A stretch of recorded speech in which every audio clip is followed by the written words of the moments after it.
All right. Well, thank you to the women of WDI for having me here today. I'm honored to be here to be part of this panel.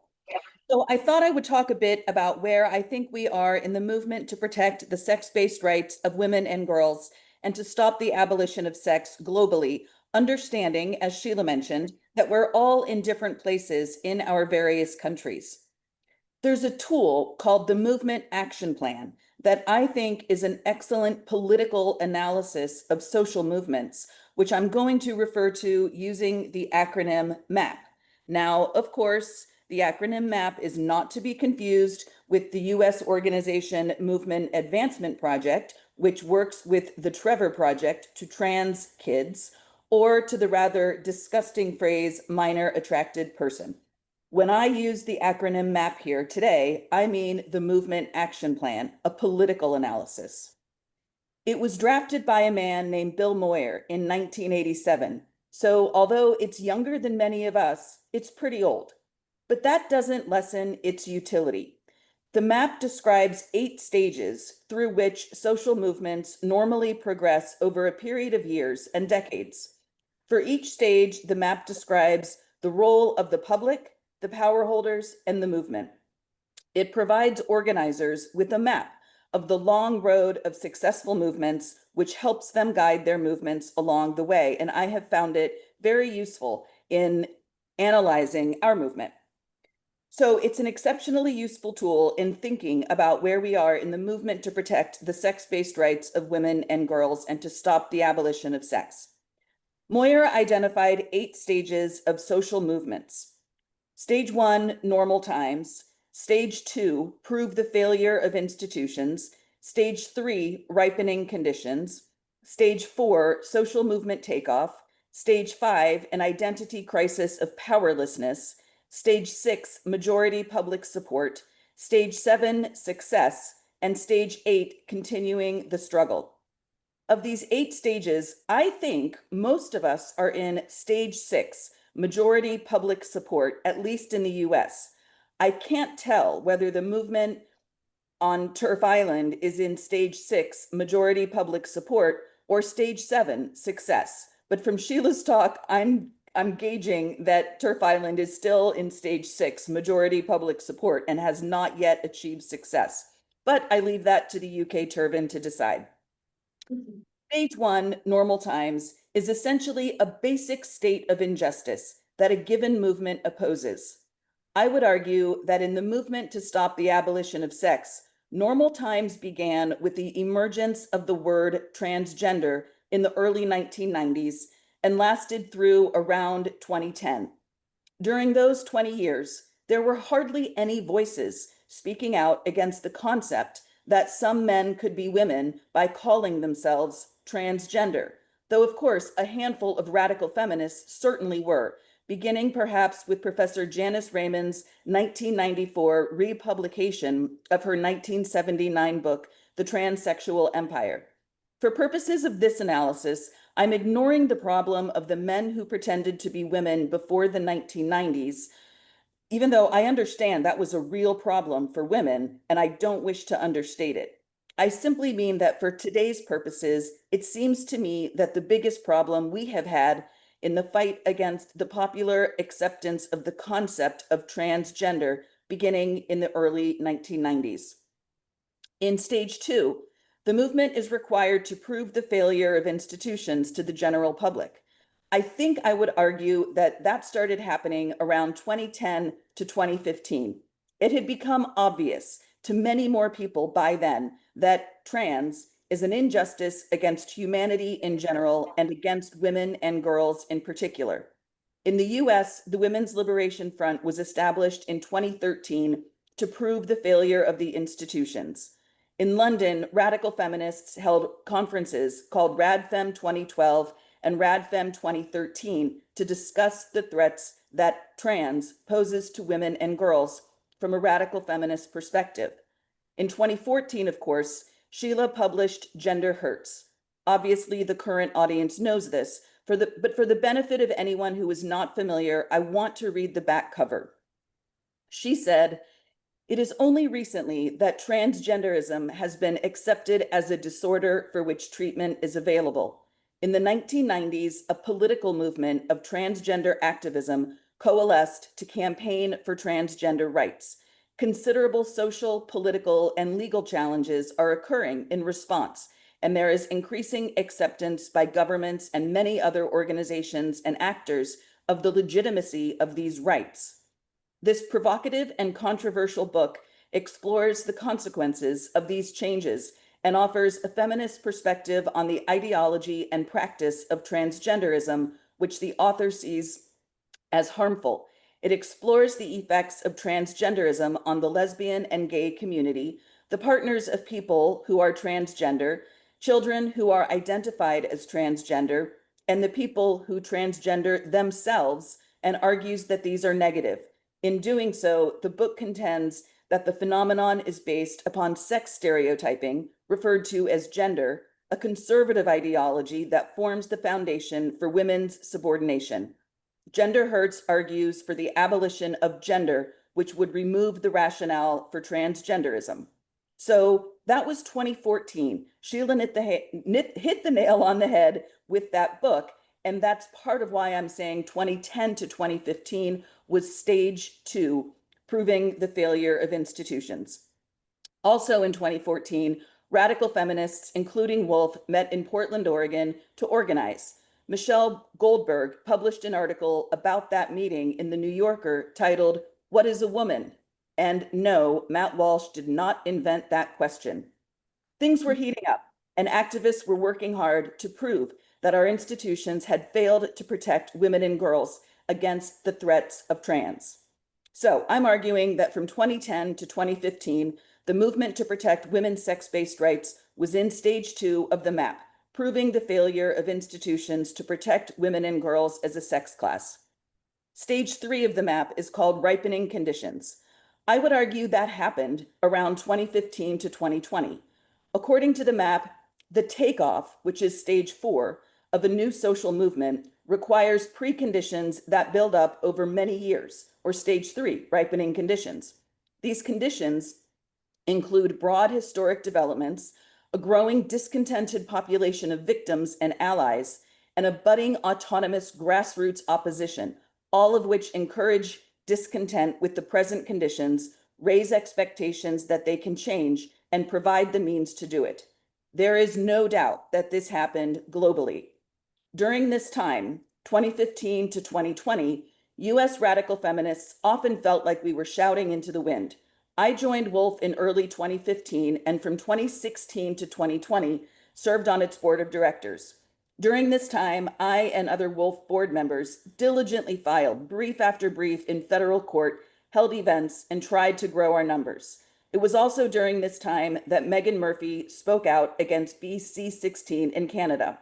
In early 2017, I went on Tucker Carlson to explain a lawsuit Wolf had filed against the Obama administration. I get a lot of flack for that, but I have no regrets because I think it helped change things. During this time, things were changing quickly all over the world, most notably on Turf Island. In 2018, things really kicked off in the UK after the Labour Party announced that it wanted to, quote unquote, reform the Gender Recognition Act to remove any criteria for legally changing sex. UK feminists and others got louder and louder. And I want to just pause to say, I'm not saying any of this because any women in the room don't know it. I want to make the record. I want the history to be known. Magdalene Burns changed the world before dying tragically in 2019. In 2018, Kelly J. Keane made the news for putting up a billboard in Liverpool that said woman equals adult human female, and then being forced to take it down. In 2019, Keane joined up with Julia Long and Venice Allen to head to the US. We walked the halls of Congress telling Democratic lawmakers why they needed to knock it off with the gender identity nonsense, which they obviously have not. It was also in 2019, of course, that Women's Declaration International launched in New York. And I understand they're controversial, but no discussion about this movement can ignore Women's Place UK. I say that in part because of a recent thread I launched on X, bringing attention to the OG TERFs and honoring Julia Long in particular. Jenny Harvey got annoyed and took the opportunity to yell at me on Twitter for ignoring the women of WPUK. So here, Jenny, I'm mentioning them. In other words, 2015 to 2020, everything was heating up. That's why I'm saying that 2015 to 2020 constitutes stage 3 of the map, or ripening conditions, the years leading to stage 4 of the map, which is social movement takeoff. And then came Will Thomas, and a year later, Isla Bryson, AKA Adam Graham.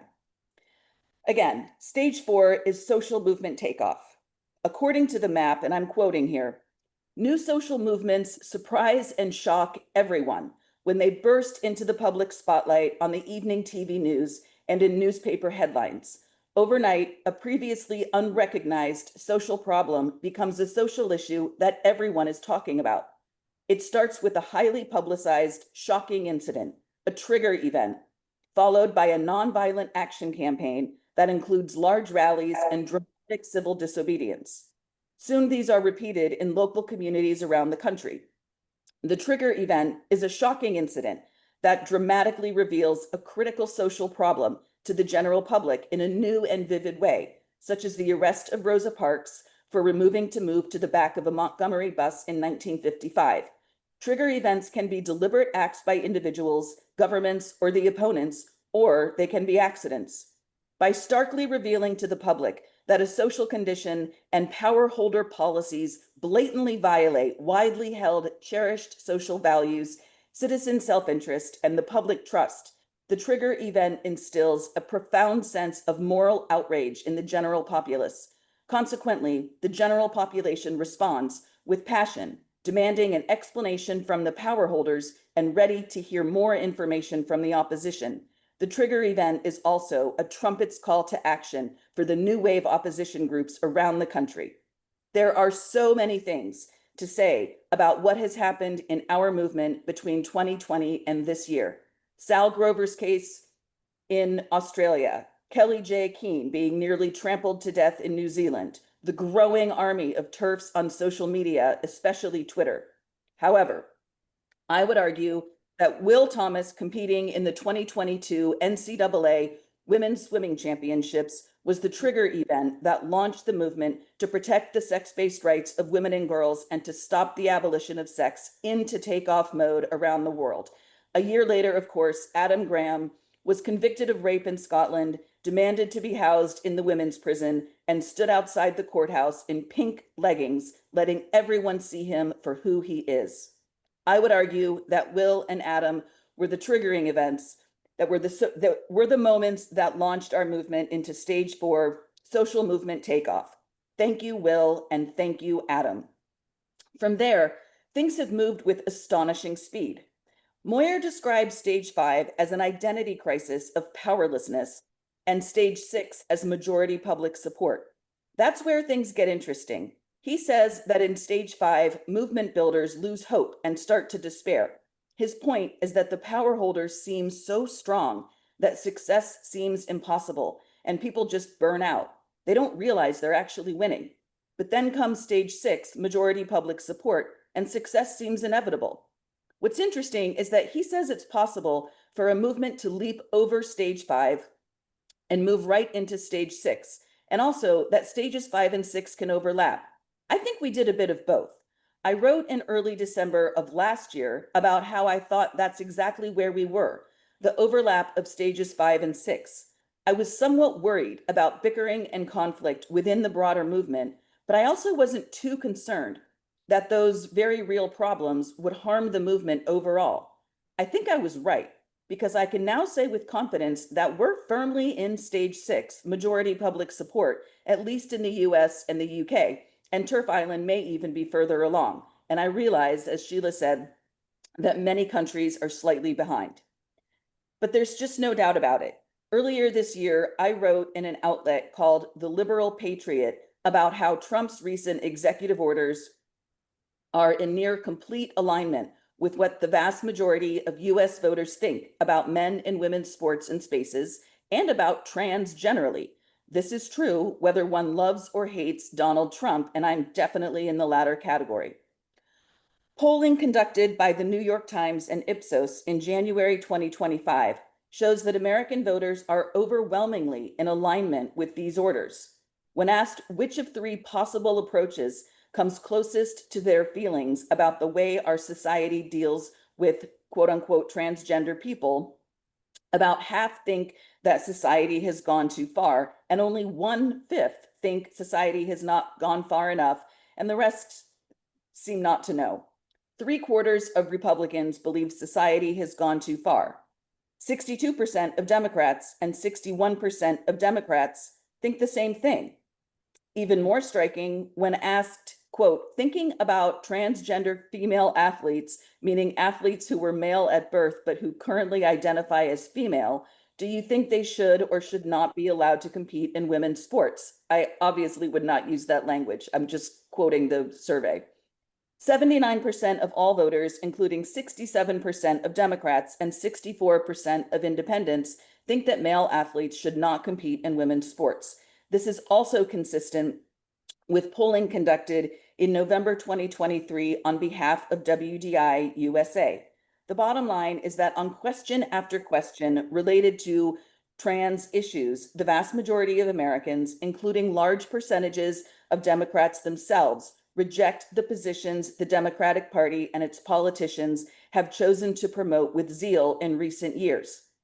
This is reflected in the statements of a woman I encountered at the Supreme Court in December 2024, while the court was hearing oral arguments in the case of U.S. versus Skermeti. Back in 2019, a bunch of us, including this woman, had a rally outside the Supreme Court during oral arguments in a different case. At that time, the rally participants were basically a tiny handful of radical feminists and a bunch of conservatives. The scene was so different in 2024. I'm going to skip ahead because I know I'm short on time. At this one, she remarked that the rally felt very different, and she said that it was because of viewpoint diversity. There were radical feminists and conservatives, of course, but there were also many lesbian and gay rights activists and people who held signs that said things like Democrats against puberty blockers and stop transing gay kids. She couldn't believe it. It's now clear that at least in the US, the movement to protect the sex-based rights of women and girls and to stop the abolition of sex has gone mainstream. No longer are we shouting into the wind. Women on the left have spent years warning Democratic Party leaders of what was coming in November 2024 if they didn't reverse course on this topic. I published my book, The Reckoning: How the Democrats and the Left Betrayed Women and Girls, in November 2023, in part for this purpose. Needless to say, the Democrats have not changed course. And as predicted, this turn away from common sense on trans cost them votes. We know all about the Kamala Harris is for they, them, President Trump is for you ads. I was watching TV when one came on and I nearly fell out of my chair. I knew it was over, and it was. On the first day of this month, the University of Pennsylvania entered into an agreement with the U.S. Department of Education to comply with Title IX. This was in the wake of it allowing Will Thomas to participate in women's swimming. This agreement is breathtaking in its scope. Penn has agreed to take several steps, and I won't list them all, but one of them is to restore to female athletes all individual UPenn Division I swimming records, titles, or similar recognitions which were misappropriated by male athletes allowed to compete in female categories. And again, Penn has signed on to this language. It has agreed to issue a public statement to the entire university community stating that it will comply with Title IX, specifying that UPenn will not allow male athletes to compete in female athletic programs or occupy Penn athletic female intimate facilities, including locker rooms. I'm going to skip ahead and not list everything else that Penn agreed to, but I will just reemphasize the agreement is absolutely breathtaking. Some listeners may remember that the mother of a female swimmer who was forced to compete against Thomas during the Ivy League championships in early 2022, shortly before the NCAA championships that same year, spoke on Feminist Question Time. She spoke anonymously now, but she has since gone public. Her name is Kim Jones, and she joined forces with a woman named Marcy Smith later in 2022 to form the group Independent Council on Women's Sports, or ICONS. And now, 3 years later, Penn has been forced to cave. What's more, the chief legal correspondent of CBS News, a major US news outlet, quoted me in a Twitter post about this development. That's huge. As you all know, the US media tends to completely ignore the TERFs because we don't fit their narrative. But the chief legal correspondent of CBS News quoted me, noting that I'm a former ACLU lawyer. A few days after the announcement about the Penn Agreement, the US Supreme Court agreed to take up 2 cases involving women's sports. In both cases, states have laws on the books protecting women's sports, and male athletes challenge those laws. These cases present a clear opportunity for the US Supreme Court to say what the UK Supreme Court said in April, that sex is grounded in biology, and that fact sometimes matters in the law. We're not out of the woods yet, as Sheila said. There's plenty of work to do. In the US, at least, we have not reached MAP stage 7, which is success. I will not be satisfied until we reach this stage and until the entire establishment left is held to account for what they've done to sacrifice women and girls and material reality at the altar of trans. But the MAP doesn't maintain that majority support is synonymous with success. Majority support is the step before success.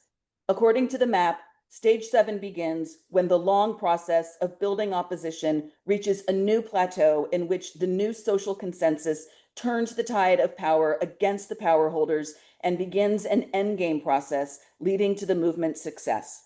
That's what I want.